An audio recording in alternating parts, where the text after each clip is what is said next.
Doctor Anil Arora sir, आपसे मेरा सवाल है, कई लोग कहते हैं कि हम अल्कोहल लेते हैं लेकिन अपने खान पान का ध्यान बहुत अच्छे से रखते हैं, हमें कोई प्रॉब्लम नहीं होगी, ऐसा है क्या सर?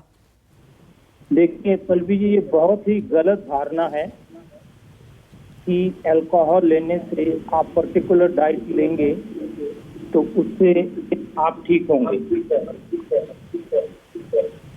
इसका कोई ताल्लुक नहीं है। अल्कोहल एक केमिकल है जो कि लॉन्ग टर्म यूज से लिवर को खराब करेगा ही। कोई ऐसी पर्टिकुलर डाइट नहीं है, कोई ऐसा मेथड नहीं है जिससे आप अल्कोहल भी लेते रहें और आपका लिवर भी ठीक रहे। कई लोग कहते हैं कि थोड़ा अल्कोहल पीने से लिवर में कुछ नहीं होगा, पर लिवर एक ऐसी चीज है जिसमें लगातार अल्कोहल लेने से एक एडिक्शन हो जाती है। बिल्कुल।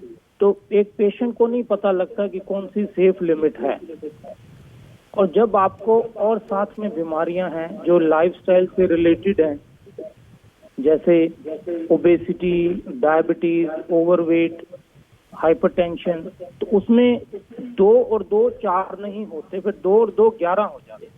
अगर आप डायबिटीज भी हैं, आप मोटे भी हैं और अल्कोहल भी लेते हैं, तो आपको आम आदमी से जो रिस्क 3 गुना नहीं होगा, उल्टा 20-30 टाइम्स रिस्क होगा।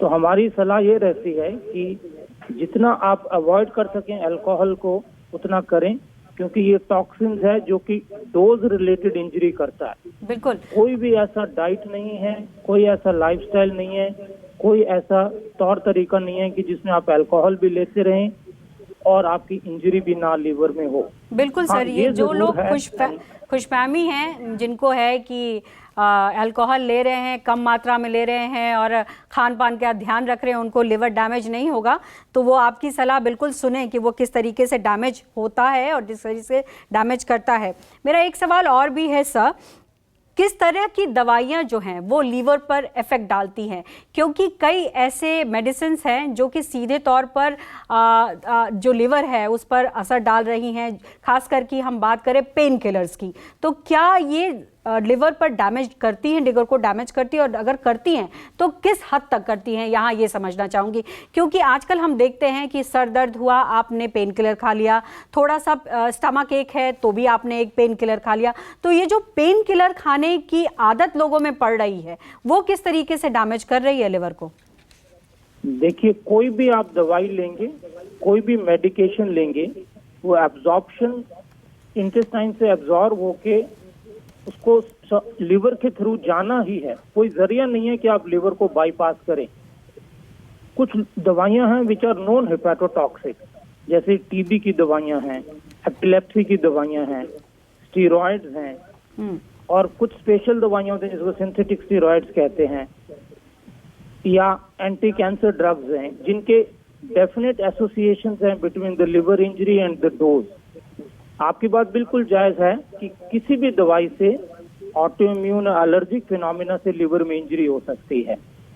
इनफैक्ट ये इंडियन डेटा भी बहुत अच्छा है कि जो लिवर इंजरी होती है हिंदुस्तान में भी and all over the world, 20% is related to the injury caused by the drugs.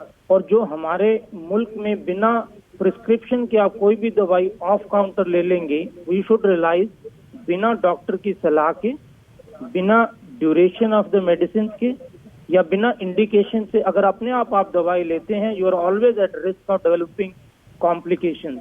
In fact doctor Sarin के सेंटर से और All India Institute of Medical Sciences से बड़ा अच्छा डेटा निकला है कि as many as 15% of the patient with liver failure who require transplantation, the cause may be an underlying liver drug induced liver injury. बिल्कुल, तो इसको महत्वपूर्ण जानकारी है सर ये। तो कोई भी दवाई आप लीजिए, डॉक्टर की सलाह से लो, उतनी ही लीजिए जितनी डॉक्टर रिकमेंड कीजिए, उतने ही दिन के लिए जितनी डॉक्टर ने रिकमेंड की है, क्योंकि डॉक्टर जो लिख के दे रहा है उसको पूरी नॉलेज है दवाई के बारे में कि क्या दे रहे हैं, उसका क्या इफेक्ट होगा, क्या फायदा होगा, क्या नुकसान होगा, तो वो बैलेंस करके सोच के देगा। अगर आप अपनी कन्वीनियंस से ओवर द काउंटर ड्रग लेते हैं, then you should be ready for consequence. बिल्कुल।